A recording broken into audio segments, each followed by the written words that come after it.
নমস্কাৰ বন্ধুসকল আজি এটি নতুন ভিডিঅ লৈ আহিছো আপোনালোকৰ মাজত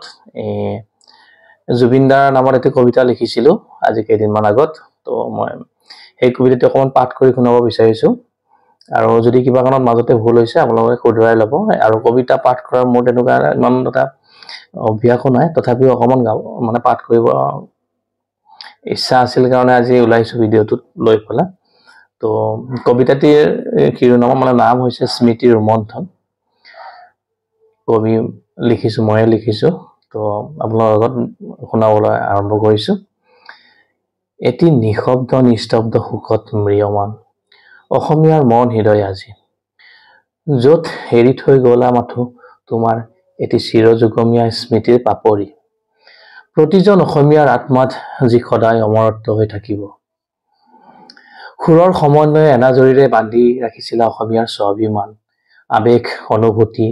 সংস্কৃতি আৰু কটকী তোমাৰ সহায়ৰ হাতৰ পৰশত জিলিকি উঠিছিল কতজনা দুখীয়াৰ মুখত হাঁহিৰ বিৰিঙনি আৰু এটি জীয়াই থকাৰ বাসনা অসমৰ গছ লতা পাহাৰ পৰ্বত নিজৰা প্ৰাণ পাই উঠিছিল তোমাৰ প্ৰতিটো গীতৰ ছন্দত তোমাৰ গানৰ তালে তালে সেই বোকা নৃত্য এতিয়া মাথো হৈ ৰব এটি নষ্টালজিয়া সময়ৰ অপেক্ষাত আকৌ যেন তুমি এটি শুকুলা ঘোঁৰাত উঠি এই অৰ্ধিকিলাত আবিৰ্ভাৱ হবা